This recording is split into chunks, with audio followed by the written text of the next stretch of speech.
Assalamualaikum warahmatullahi wabarakatuh. Halo pemirsa setia Sultan TV dimanapun Anda berada. Senang rasanya kembali lagi bersama saya Rodloh Rida dalam bincang hari ini.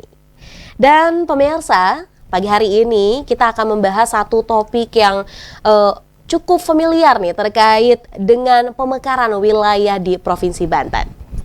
Pemekaran wilayah baik provinsi ataupun kabupaten, kota, atau daerah otonomi menjadi salah satu upaya dalam menangani isu seperti peningkatan pemerataan pembangunan. Pemekaran wilayah juga menjadi salah satu langkah strategis nih untuk mengoptimalkan kendali dengan wilayah yang lebih sempit untuk tujuan peningkatan kesejahteraan masyarakat. Melalui pemekaran daerah nih ya, secara langsung memberikan dampak terhadap tata kelola pemerintahan baik di daerah existing maupun daerah otonom atau pemekaran yang baru. Lalu, untuk tujuan pemerataan pembangunan, apakah pemekaran adalah sebuah keharusan? Saat ini di studio Sultan TV telah hadir bersama kita narasumber Dr. Ade Fartini MH yang merupakan akademisi. Mari kita sapa terlebih dahulu. Assalamualaikum Ibu Ade. Waalaikumsalam warahmatullahi wabarakatuh. Apa kabar Bu? Alhamdulillah sehat. Alhamdulillah sehat, dan tentunya Bu, kami mengucapkan terima kasih sudah meluangkan waktunya di Bu untuk datang ke studio Sultan TV. Kita ngobrol-ngobrol nih Bu ya, terkait satu topik ini berkaitan dengan pemekaran wilayah. Yang lagi hangat ya di Banten. Betul Bu, lagi hangat-hangatnya di Banten. Karena kan kemarin juga ini dalam beberapa portal berita ada salah satunya yang DOB Cilangkahan. Kemudian juga di Kabupaten Pandeglang juga ada beberapa wilayah yang memang mau membentuk wilayah baru ya Bu ya. Di Tangerang juga sama. Nah, ngomong-ngomong tentang pemekaran nih Bu ya. Sebenarnya definisi pemekaran menurut Ibu nih seperti apa sih Bu? Baik, pemekaran wilayah baru, baik itu provinsi, kabupaten, kota, yang dimana pemekaran itu sejatinya untuk kesejahteraan masyarakat. Sesimpel itu. Sesimpel itu ya Bu? Untuk kesejahteraan masyarakat. Jadi pemekaran memang untuk kesejahteraan masyarakat. Untuk kesejahteraan masyarakat. Nah, kalau ngomong-ngomong tentang kesejahteraan masyarakat Bu, sekarang di Banten aja Bu ya. Ini kan kalau kita bicara tentang pemerataan, kesejahteraan, sepertinya masih belum terrealisasi secara menyeluruh ya Bu ya. Iya. Banten tuh sudah berpisah dari Jawa Barat. Itu sudah berusia hampir 23 tahun, jalan 24 ya. Di tahun 2000 ya? Iya, tahun 2000. Nanti kan kita berulang tahun nih. Iya. Di Oktober. Problemnya apa pada saat itu? Kita ingin memisahkan diri dari Jawa Barat. Tentu itu soal kesejahteraan, soal pemerataan pembangunan yang di Banten pada saat itu masih sangat jauh dari ibu kotanya. Dan juga wilayah Banten itu cukup luas. Ya. 9.326 kilometer.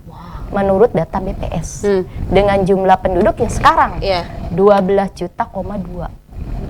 Nah, cukup padat ya Bu. Cukup padat dengan wilayah yang sebesar itu. Jadi ketika Banten ingin bukan merdeka ya, pemekaran. Karena kita juga menginginkan adanya peningkatan kesejahteraan di masyarakat, khususnya Banten. Banten, kalau misalnya kita lihat dengan Jawa Barat, dari sisi budaya, sosial, berbeda. Mereka lebih pada Sunda.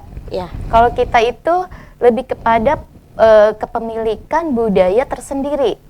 Ada bahasa yang disebut bahasa Jaseng. Itu Banten. Ya, jadi akhirnya bercampur kan. Ada adat Sunda, ada adat Jawa. Jadi lebih banyak variannya di Banten. Nah, itu dari segi sosial. Lapangan pekerjaan pada saat itu pun kita masih jauh dari ibu kota. Begitu juga dengan pendidikan. Kita belum punya akses perguruan tinggi yang seperti sekarang, walaupun ada pada saat itu.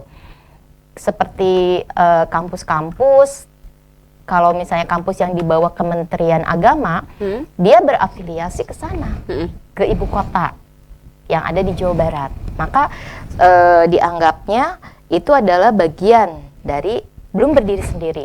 Tapi ketika Banten sudah menjadi provinsi, maka perguruan tinggi yang ada dengan serta-merta menjadi mandiri.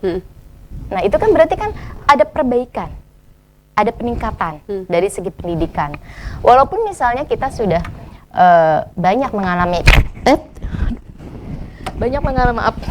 mengalami perubahan, ya.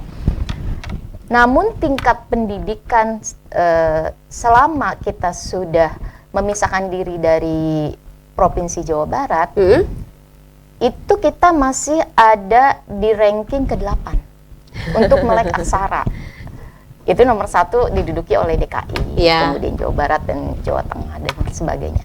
Itu untuk pendidikan. Jadi kita perlu ada support pendidikan di Banten yang lebih lagi. Walaupun kita sudah punya beberapa perguruan tinggi di bawah naungan Kementerian Agama, di bawah Kemendikbud, dan juga banyak perguruan tinggi swasta yang ada di Kota Serang. Yang ada di Kota Serang ataupun di Banten ya, di Bu, Banten. ya. Nah, ini bagaimana untuk daerah-daerah yang di Banten Selatan? Nah, itu dia. Nah, itu.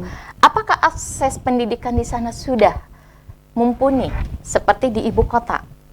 Karena mereka harus datang ke ibu kota dengan jarak yang cukup jauh. Nah, itu juga mungkin salah satu pemikiran para tokoh. Karena adanya pemekaran itu tidak datang dengan sendirinya. Ada sebab-sebab. Ada sebab-sebab. Apakah pelayanan yang diberikan pemerintah kepada masyarakat itu lebih mudah atau sulit? Ketika masyarakat akan mengurus data diri, persuratan, itu dia membutuhkan waktu panjang tidak untuk mencapai kantor pemerintahan. Nah, itu juga salah satu sebab. Kalau misalnya kita melihat di Banten Selatan, ya, yang ada dia berbatasan dengan Pelabuhan Ratu. Nah, itu kan Lebak. Dia harus kemana? Dia harus ke Rangkas. Jauh ya, Bu, ya. Dengan berapa lama dia harus melakukan pengurusan?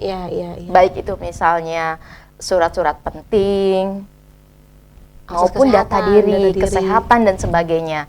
Nah, dan seberapa pelayanan masyarakat yang diberikan oleh pemerintah ketika mereka ada di jauh dari jangkauan. Nah, karena apa?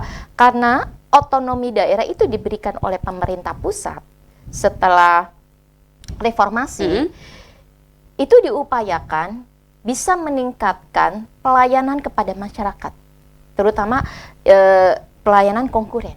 Pelayanan konkuren itu bersifat pendidikan, kesehatan, pelayanan-pelayanan publik. Nah, pelayanan publik sekarang itu lebih baik dari sebelumnya, karena udah satu pintu, ya kan? Itu juga reformasi yang namanya birokrasi. Nah, capaian-capaian yang kita rasakan dari sejak kita menjadi provinsi, awalnya itu hanya terdiri dari beberapa kabupaten saja. Yang kemudian ada Kabupaten Tangerang, Kota Tangerang, Kota Serang, dan Kota Cilegon. Nah, sebelum ada pemekaran lain, ini harusnya kita menjadi bahan yang pemekaran baru seperti Kota Serang, Kota Cilegon, dan Kota Tangerang. Nah, itu harus dievaluasi. Karena nih, Banten sedang ada green shoot, ya. Adanya peningkatan pemekaran wilayah. Jadi, kenapa di pemekaran wilayah ini yang diusulkan di Lebak, di Pandeglang, Kabupaten Serang, dan Tangerang, ini masih belum final? masih wacana-wacana gitu ya, Bu Iya. ya. Nah, tapi saya setuju banget ya Bu ya. Memang kemarin juga kita sempat ngobrol Bu sama masyarakat dari Cilangkahan. Ya tadi salah satunya akses kesehatan susah katanya. Akses salah satunya pelayanan publik juga susah. Berangkat dari hal itu memang akhirnya mereka pengen supaya membuat daerah otonom baru gitu agar di agar mempermudah juga kehidupan masyarakatnya. Namun Bu ya, berkaitan dengan hal itu nih Bu ya. Ini kan juga berkaitan dengan adanya pemerataan pembangunan. Seperti apa sih pemerintah pusat dan daerah ini harus bersikap? Tapi kita akan dapatkan jawabannya di segmen selanjutnya, Bu. Maka dari itu jangan kemana-mana pemirsa, tetap bersama kami di Bincang Hari Ini.